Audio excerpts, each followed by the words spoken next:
I'm Charlotte McLeod with investingnews.com, and here today with me is Chris Temple, founder, editor, and publisher of The National Investor. Thank you so much for being here. Great to have you once again. It's my pleasure. It's nice to see you again, Charlotte. Yeah, really good to be catching up. And our last conversation was almost an entire year ago, so there's so much to go over. We'll see what directions we go in today. I thought we could at least begin with gold, because in that last conversation, we were talking about how gold was heading toward a takeoff. But of course, that happened. Were you expecting such a strong price move for the metal in 2024? I wasn't expecting quite the strong move that we did see, to be honest. I've been bullish on gold pretty much for a long time. Gold mining stocks, and especially the explorers, are a different matter because most of them have still failed to keep up.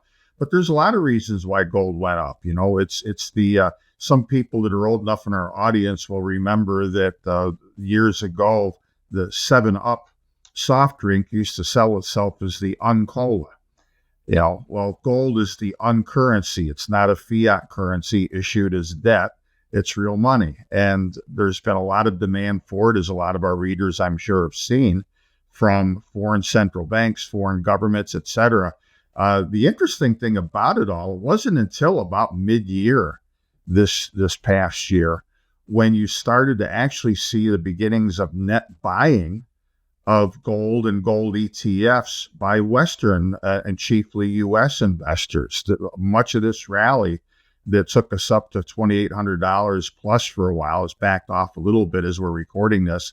Most of that came without the help of U.S. investors and Western investors generally. So you can look at that as a glass half full or half empty, depending on your outlook. It's a glass half full, meaning that if the narrative for gold improves further in the coming year, and I'm leaning in that direction, and it starts to get more Western investors involved in it, we could see an even larger move in the gold price, and one that would finally bring some of the equities, the ones that deserve it anyway, along with that. So, a lot of bad things going on in the world, a lot of trouble spots, a lot of worries over debt levels and so forth.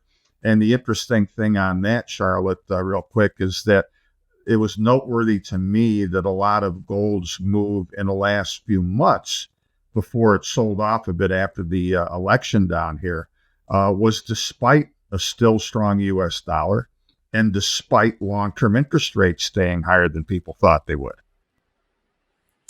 Yeah, I think that gives us a good look at this past year. Let's get into some things that are happening a little bit more currently. So you mentioned the price fell off after the US election, and we've seen a bit of a comeback since then. But what do you make of that? What's causing that to happen? Well, look, I said in my newsletter, I don't know if you remember this or not, 3 or 4 weeks before the election, that the worst case near term for gold's rally would be a Republican sweep. And it doesn't change gold's long-term picture necessarily, in my view, but what it did do, obviously, was it lit even more of a fire under Wall Street and this uber bullish attitude that people have had. And so if you're a generalist investor and you just saw the Republicans win the White House and Congress, and you're the old goody, we're going to have less regulation, less red tape, lower taxes, we hope more growth and less debt to go along with that, then you're going to buy stocks instead of gold. And that's what people did. So that was an excuse for gold to sell off. Frankly, I thought it would have sold off more than we have seen so far. So that tells you there's some underlying strength still with gold. I think that those things, though, Charlotte, are going to reverse themselves when we get past January 20th, which is going to be almost like the proverbial midnight in the Cinderella story. We're all going to turn into pumpkins, and after the inauguration, and the new Congress will be in session by that time, realize that we still have a $36 trillion and counting national debt. We have a $3 trillion annualized deficit to add to that debt each year. And the great stagflation is still with us. Inflation is arguably done falling. It's ticked back up a little bit lately. I don't think we go down to 2% on a sustainable pace, even by the Federal Reserve's massaged numbers. And that's going to keep interest rates chronically high. It's going to keep inflation chronically high. And that's going to start to bite a lot more. And I think besides the hopes over the election result, I think there's still been this even before that, this underlying, Pollyanna-ish kind of attitude that we're going back to 0% interest rates. The Fed starts cutting interest rates a couple or 3 or 4 times. And, oh, goody, we're going back to 1 or 2%. No, we're not. Not anywhere near that. And, the reality when 2025 hits is that the economy is going to start to bog down somewhat. There's many, many, many global challenges, trade and otherwise. China and the U.S. could not be more diametrically opposed everywhere you look, whether it's trade, our current market situations and economic situations and whatnot. And those things are going to have to be reckoned with in 2025 and beyond. And so I think that once that reality sets in, gold will get its next big lease on life, and the stock market is going to bog down. And I think we're going to see a lot of rotation in the market that will start to favor real assets and real value away from everybody chasing the same relative handful of stocks as we've seen. Okay, I think many directions that we can go in there. I want to go down the path of inflation for a moment here, because when we talked a year ago, you had told us then, all right, inflation is not going back to 2%, which of course it hasn't. And now that we have Trump coming into office next year, there's a lot of talk about whether these policies are going to be inflationary. So maybe we can talk a little bit more about your outlook for inflation in this coming environment.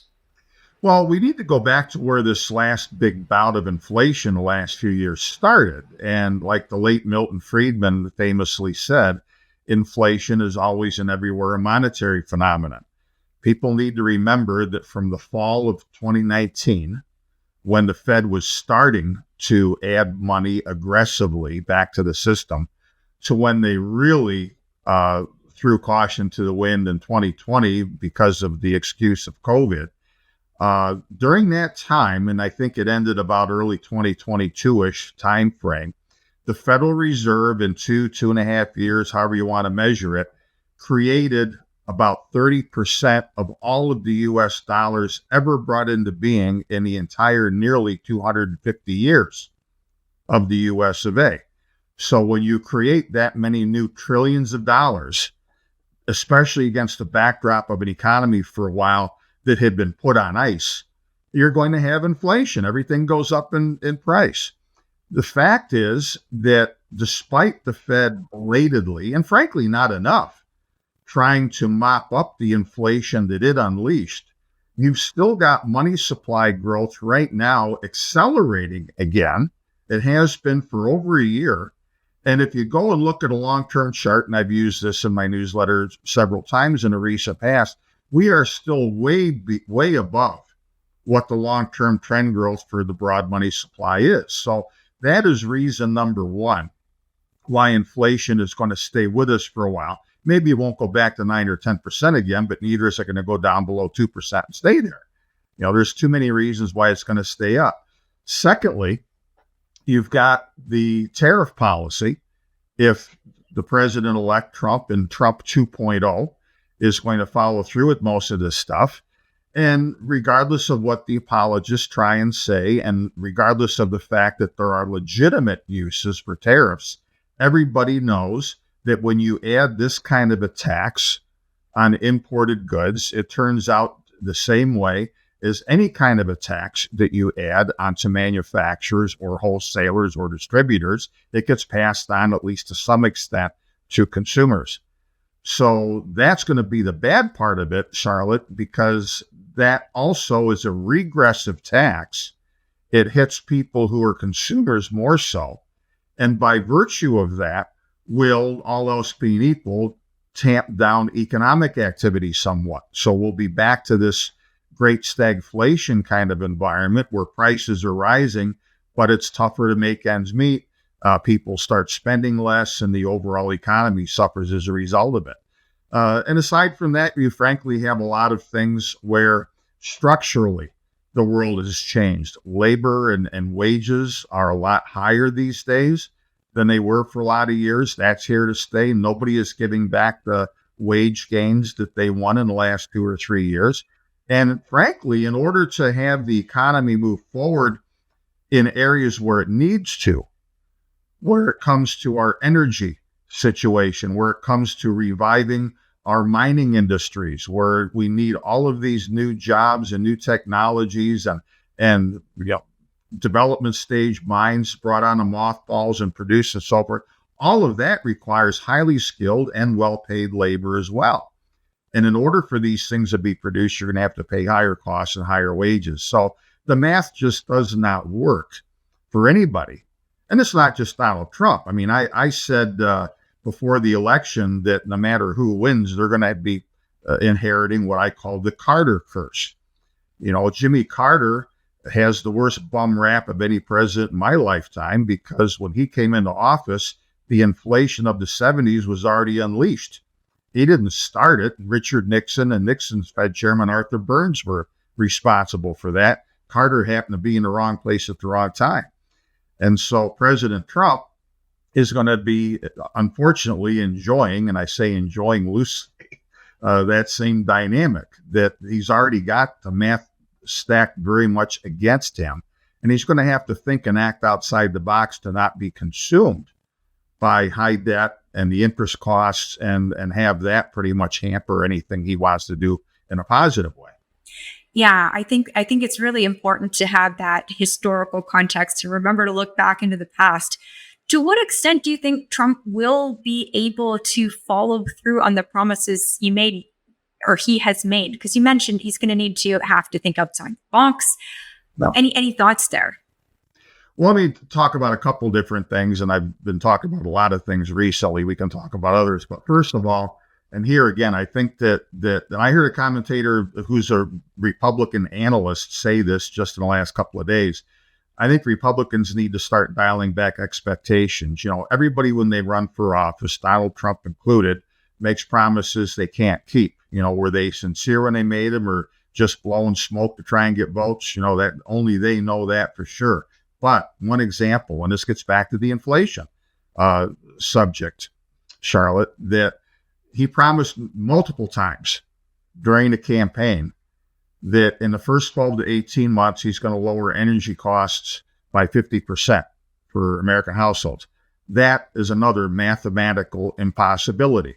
It can't physically be done, and it can't mathematically be done. And for a whole host of reasons, not the least of which, if you're looking at trying to increase U.S. oil and gas production by how much it would take, all else being equal, to lower costs a lot, you don't have the labor pool in this country to do that. There just are not enough people to produce this. That's number one. Number two, and there have been several energy industry executives in the last few weeks who have come out and said exactly this thing. Don't think that we can go back to a world of $40 or $50 oil, because most of the new production that we would need to bring on is not going to be profitable at that level. So you can't compel an industry to overproduce just to fulfill your campaign promise and lose money as part of the deal. The energy companies learned their lesson from the beginning of the shale boom, when everybody went nuts, borrowed too much money to front load production. A lot of companies went bust. You had an overcapacity. You had a glut for a while. Now we've worked through that, and we can absorb what the industry is producing and still keep, it's $70 or $80 a barrel. The industry, by and large, can make decent money. You can't go a whole lot less than that. So, and these companies learned their lesson, and one by one, they're all telling the public and the president, we are more about capital discipline. Our job is not to just produce more for the sake of doing it, to drive down costs and run the risk again of having overcapacity and a price crash and causing financial problems. They're all about capital discipline and so forth. So that's one of the things that the president's going to have to be honest about. We can have some improvements, but nothing great. The other thing, though, this has been a big hobby horse of mine.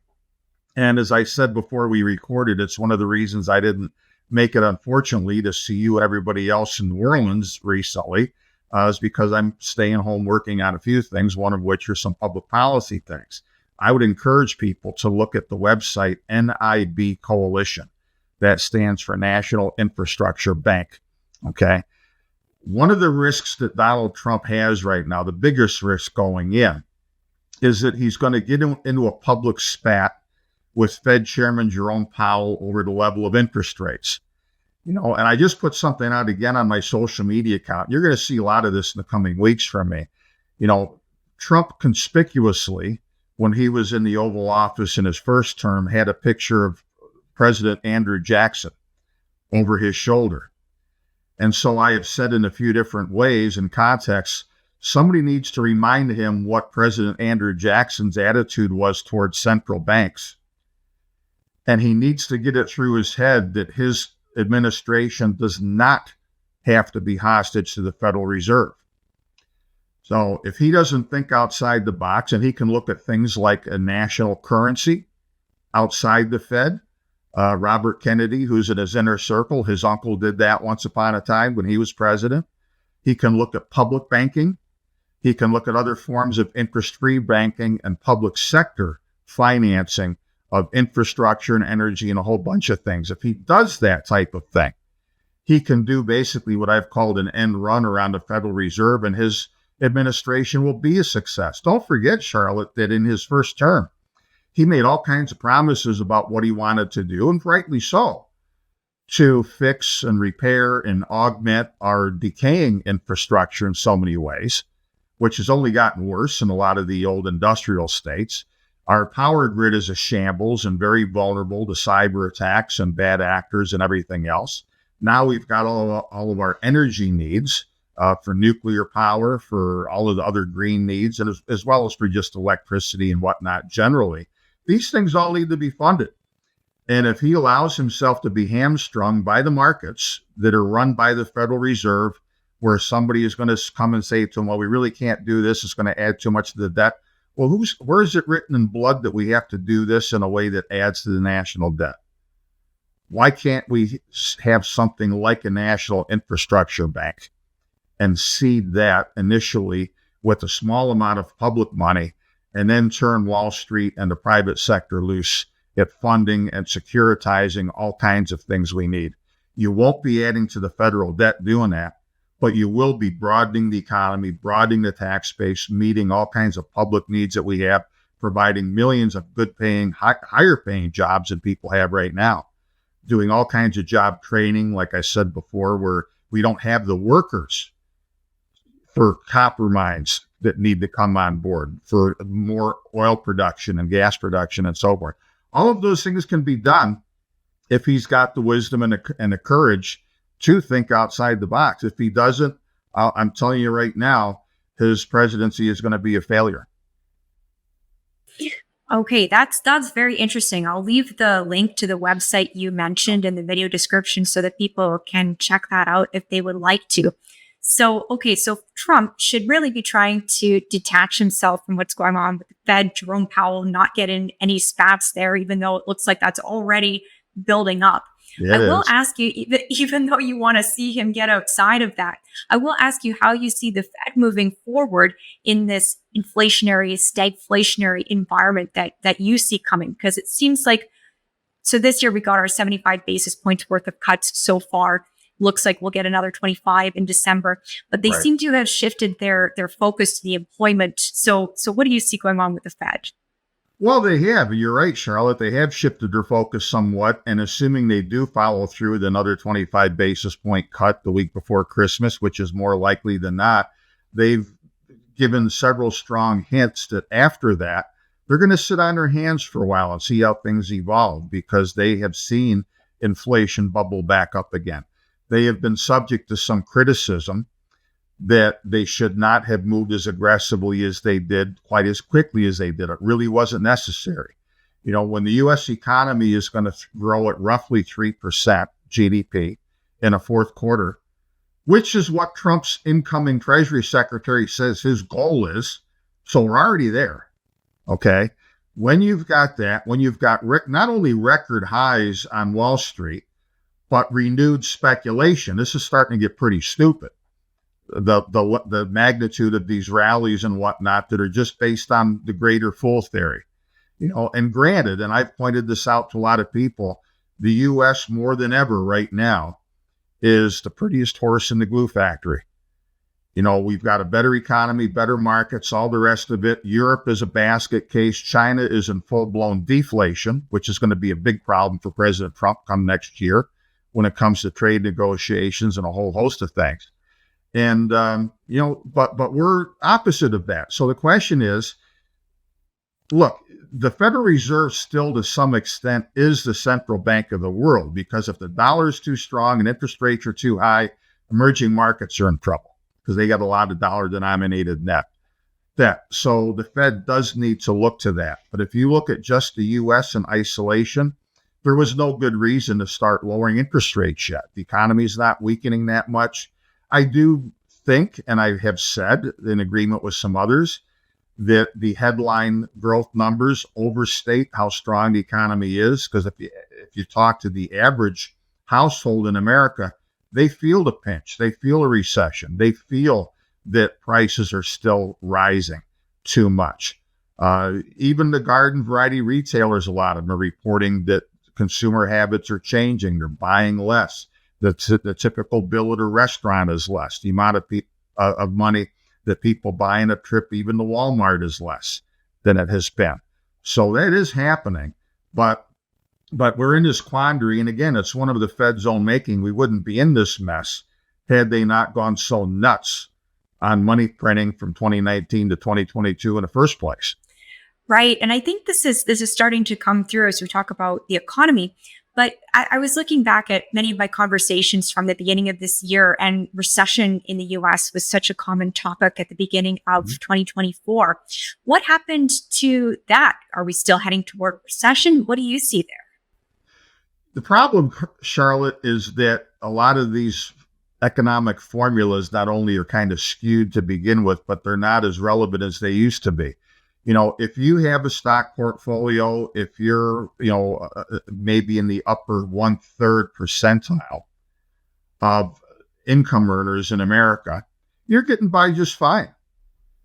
The other 2/3, it's a different story. One of the things that the Democrats in the U.S. were squawking about continually this year, up to and including the election, was that with inflation coming down as much as it has, with the economy still growing, Wall Street still doing well, why are Biden's negatives still so high on the economy? And some very well-heeled and well-known Democrats at the beginning of the year answered that question themselves, led by Larry Summers, who was a former Democrat Treasury Secretary, and he and some other people at Harvard. You'd have thought you were listening to John Taylor, because they did a study and showed definitively that the inflation rate that the average American is told they're living under, the average American looks at this and says, I don't know what planet you're from, because that isn't my inflation rate. Okay, so yes, technically we've avoided a recession so far, but 2/3 of the country is already living in it. They're already living in stagflation. Their take-home pay is less. Wages have not kept up for most people with the true cost of living in the last few years, because the cost of living just started going up much too fast. So, we have kind of it's a tale of two cities, frankly, kind of thing, where again, the upper quarter or third, whatever percentile of income earners, people that are retired and have got a decent nest egg, they're doing fine. Everybody else is living paycheck to paycheck. I think it does go back to, as you said, people looking at those old models that just don't make sense anymore, and trying to fit this situation that we're in right now into that. So that helps a lot to go into that. If we circle back to gold, so all these factors that we've been talking about relate to what's going to happen to the gold price in 2025. Any other elements that you are watching, and I guess maybe a little bit more on where you see gold going in this coming year? Well, I think gold's going to go higher without any question, because of all of the debt issues and so forth. You'll remember me saying to you once or twice in the past that for gold, and especially for the gold miners and the equities and so forth and precious metals to really take off, we're going to have a situation similar to the aftermath of the 2008 crash. Because again, like my comments were a few minutes ago of what's happened with gold and silver correcting post-election, because the stock market was still doing so well. the key factor is going to be when we get to the place, and I don't think we're far from it. We're going to see this in some fashion next year, when all of a sudden people realize that, yes, the lingering high inflation, the lingering high interest rates, the challenges for President Trump to get through the agenda that he wants, the trade issues we're going to have with China, which I don't think anybody fully comprehends where China is at right now. All of these things are going to cause even our economy to finally start bogging down somewhat. I'm not saying we're going to have a depression. I'm not saying the stock market's going to crash, either one. But at the least, the easy money for investors has been made in the stock market. And we may see a situation where next year we get 10 or 20% correction in the stock market indices, but within the market, stuff that is cheap will do well, maybe even go up in price. That's the environment that's going to help gold. The question in my mind, and I'll go even, over the next couple or 3 years, Charlotte, is that there's never been any doubt, and I said before the election, that we were going to have renewed inflation and higher interest rates, whether Trump or Kamala Harris won the election. The difference would be that the benefit of that environment, theoretically, at least under President Trump, would be that broader economic growth would still be part of the equation. So that, yes, prices would be higher, but at least there'd still be decent prosperity. I thought that a Harris administration, on the other hand, inflation would be higher, but there would be business limiting measures that would disproportionately have impacted gold. So if you're bullish on commodities generally, you're happy with President Trump. Gold might not do as well, but we will still see decent returns from energy, from uranium, from base metals, and so forth.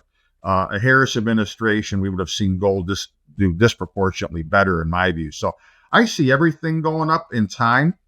Near term, I like gold the best, followed by natural gas and uranium.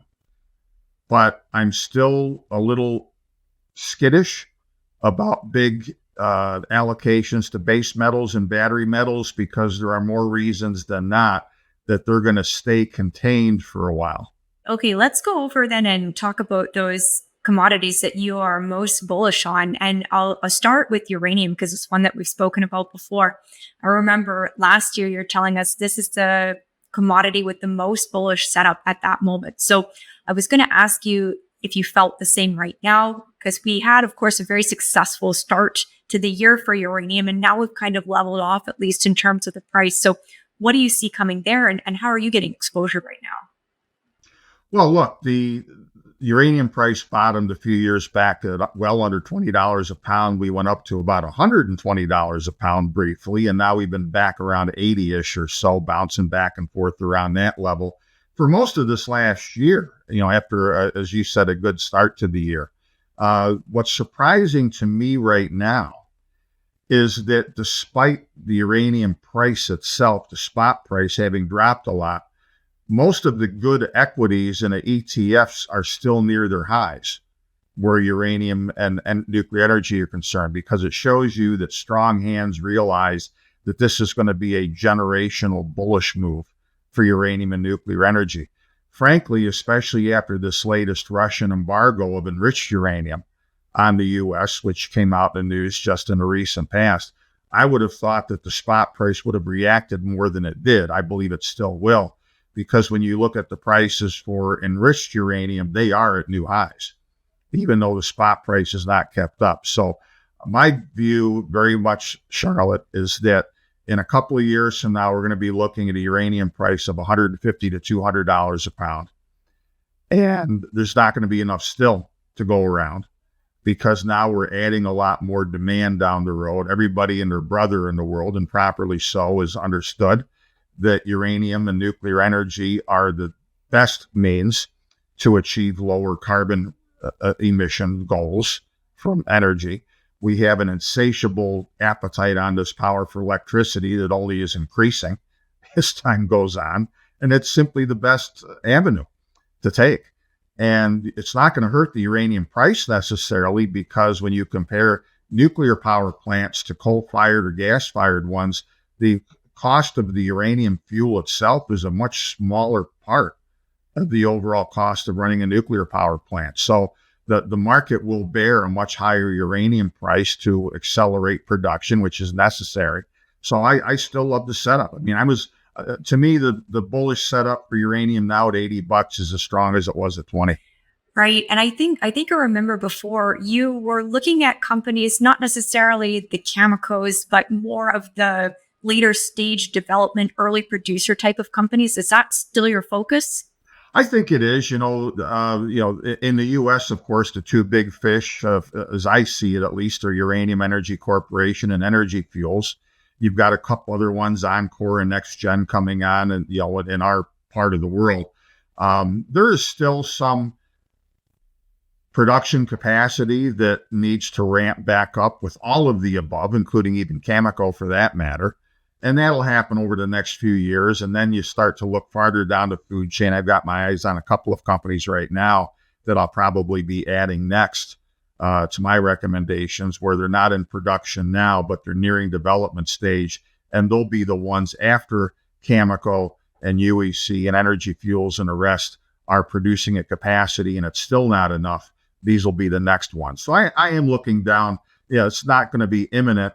And in the meantime, I've got pretty heavy allocations built back up again to the ETFs to kind of cover everybody. You not only have URNM now, the Sprott uranium miners, but now you've got one that's for juniors. And there's some overlap there. But the URNJ ETF, and both of them are good for investors that don't want to have to worry about looking at individual companies and just want sector exposure. I don't think you can go wrong long term with either one of those.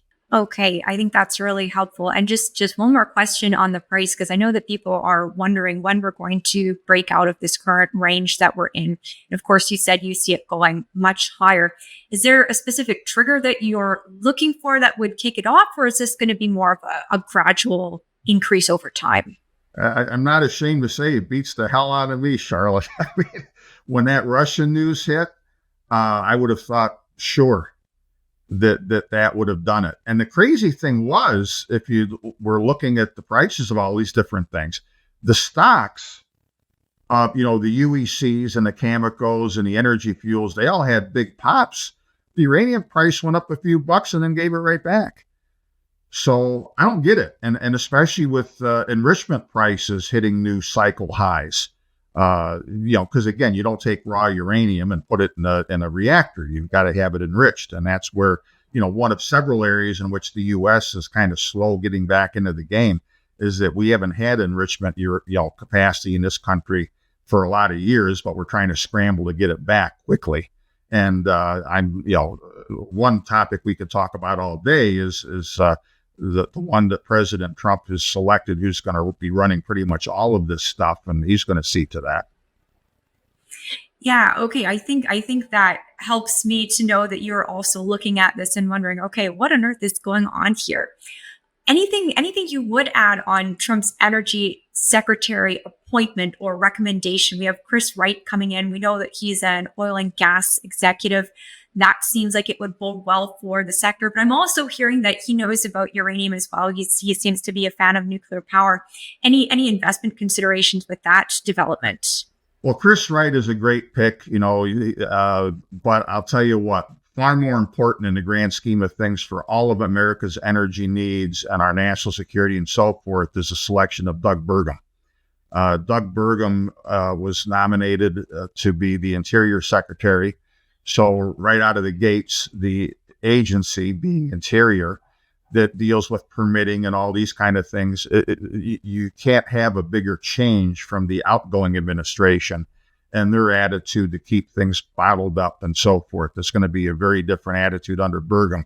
But here's the punchline, Charlotte, and most of the press still does not understand the significance of this because little of it has been reported.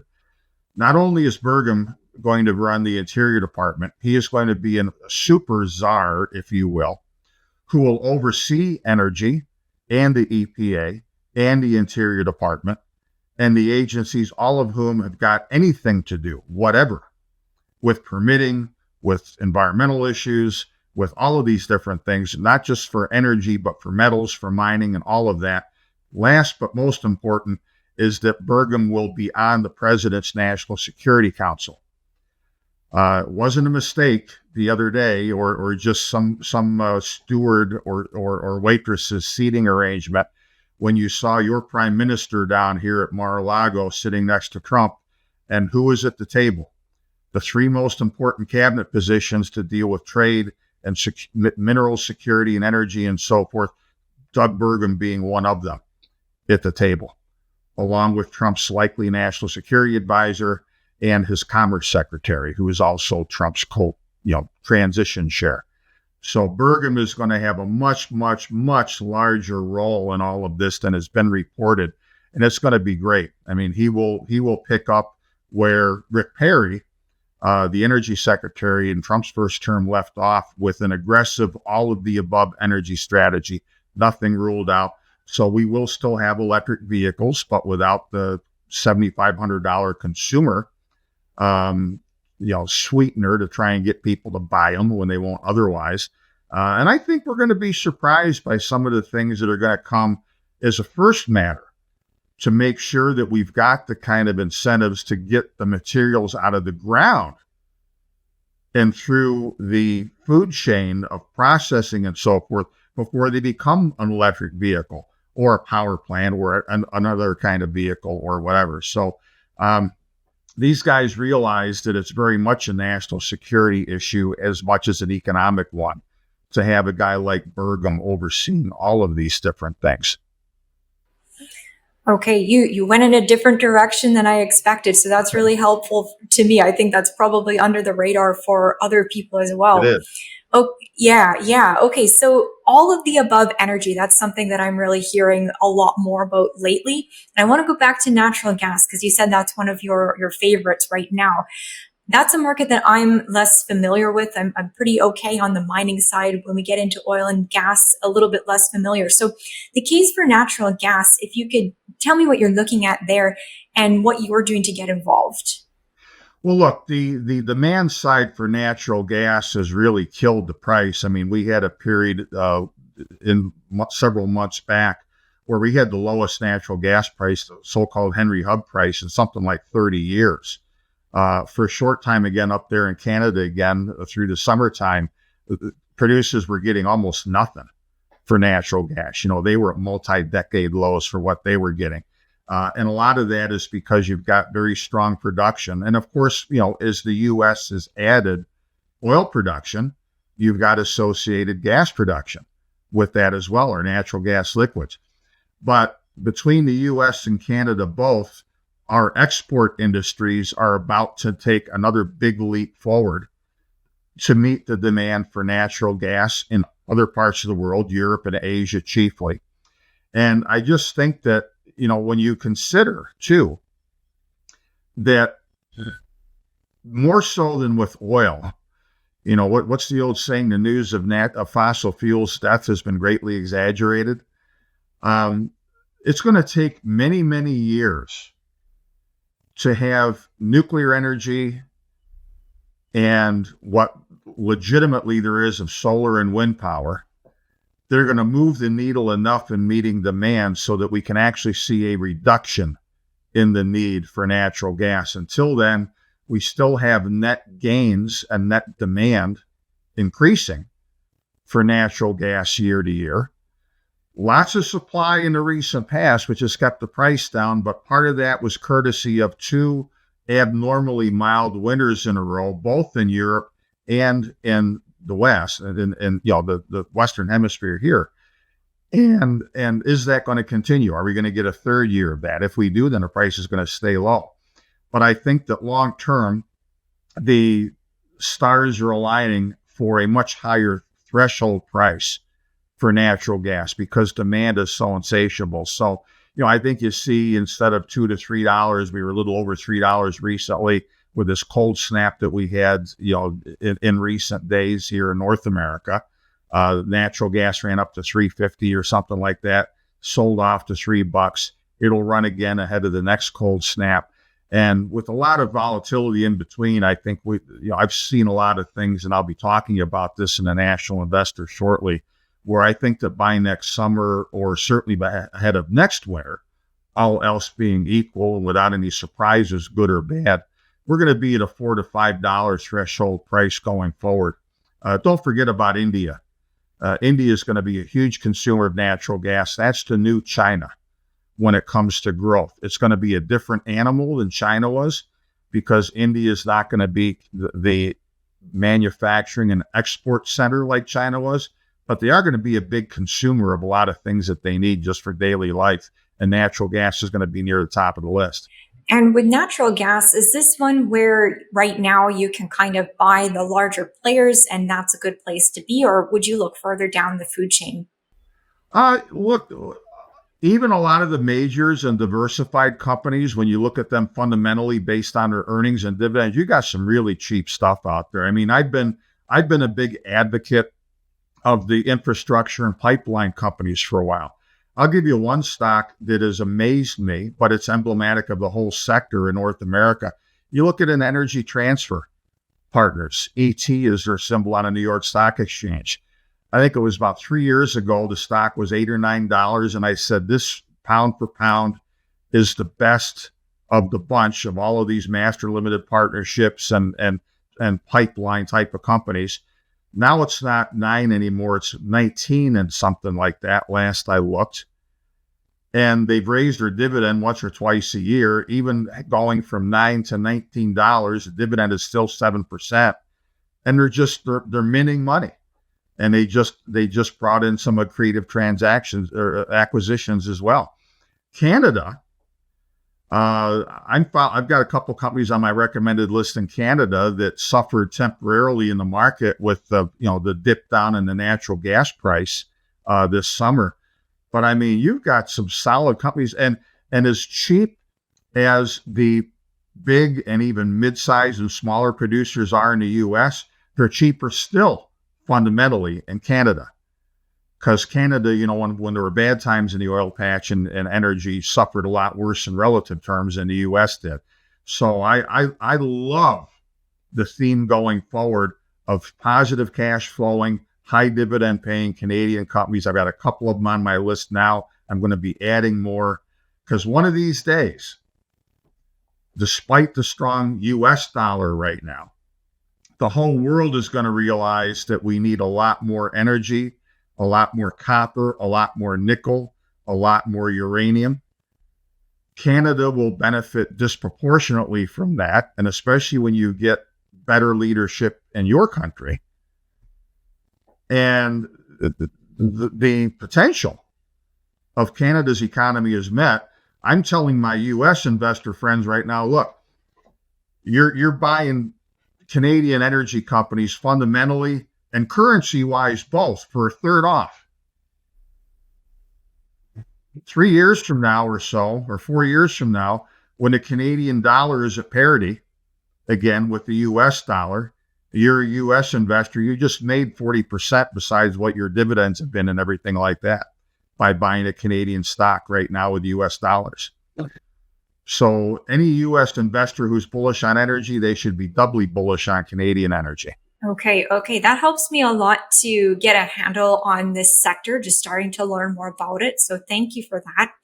I think we've gone through a lot today, and I think we've touched on all of your main sectors that you like right now. So I would let you go, but before I do, any final thoughts that you would share with investors? I think we're wrapping up a very interesting year, heading toward yet another very interesting year. So any last thoughts? As I alluded to a few minutes ago, Charlotte, what's going to impact all of these different markets, and I think a public policy and trade and economic issue, a market issue that's going to bear watching, that has not been discussed in a sensible way nearly enough yet, is going to be the relationship between the U.S. and China. We have two economies going in completely opposite directions. Even President Biden not only continued a lot of the Trump tariffs from Trump 1.0 on China, but added some other ones.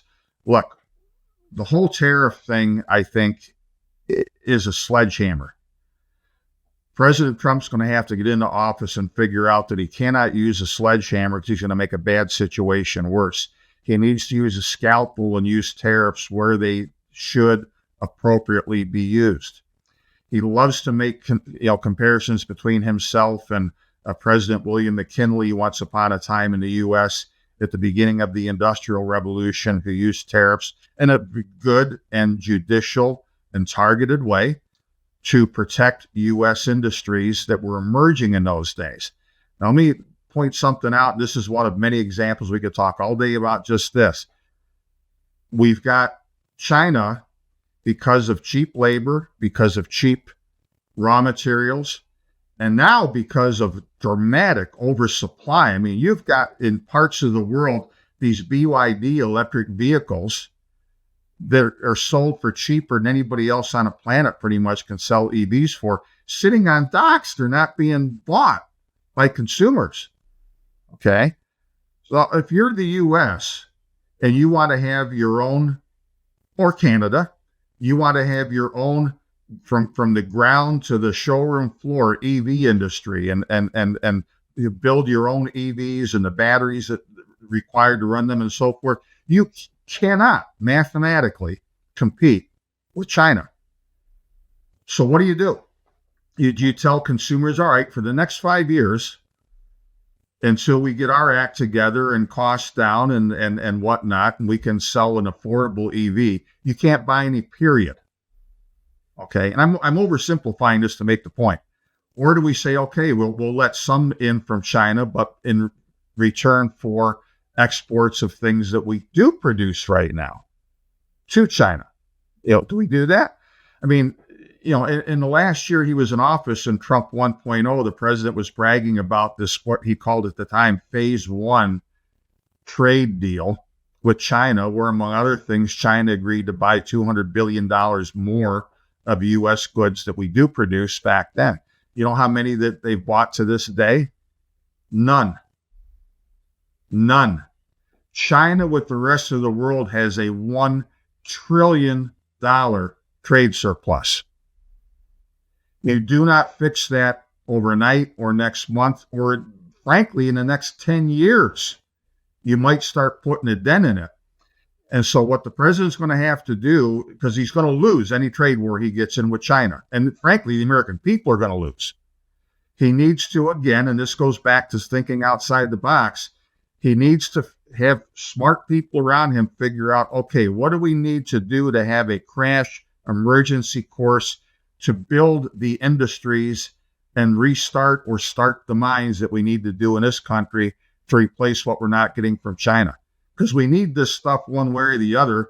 Saying, okay, we're not going to have it at all if we're not going to import it from China doesn't work. And China knows this, and China's already getting in front of a trade war. Just like Russia, before Trump was even in office, is embargoing enriched uranium. China just announced tighter controls on the export of things like antimony and some rare earth elements that we need for defense applications, for high-tech applications, for magnets and things like that. So, we got ourselves in this mess because years ago, some people made the decision that we're not just going to outsource sneakers and electronics to China. We're going to outsource everything to other countries. Now here's where we're kind of starting from. And, if the president thinks he's just going to fix all this by punishing China and therefore U.S. consumers by slapping tariffs on things, that's not going to work. So that's going to impact everything, because China, don't forget, Charlotte, even though we've still got, despite our huge debt levels, we've still got a lot of liquidity in U.S. markets. China has been valiantly fighting off a more epic implosion of its debt structure, its markets, and its economy than the slow motion one that they've got right now. And if that all of a sudden speeds up, or if Trump, by thinking he's going to punish China, pushes them off the cliff, they take everybody with them for a while, including us. So the way that this whole thing with China is, pardon me for being too long-winded on this, but this is the most important thing that consumers and investors and policymakers need to watch in 2025. Is Trump smart on how he deals with all of this and rebuilds our own industries to compensate for years down the road? Or is he going to be ham-fisted about it and cause more problems than he solves? Okay, I think and no problem at all. It's very good to get that out there for everybody, and we'll keep an eye on it. Sounds like there's so many just fine lines to be walked here, so we'll hope that there can be some success, and certainly we'll check in with you in the new year to see how these themes are playing out. But for now, thank you so much for coming on to wrap up the year and look forward to the new year. That's my pleasure as always, Charlotte. It was nice to see you again. Really nice to see you. And once again, I'm Charlotte McLeod with investingnews.com, and this is Chris Temple with the National Investor. Thank you for watching. If you like this video, make sure you hit the like button and subscribe to our channel. We'd also love to hear your thoughts, so leave us a comment below.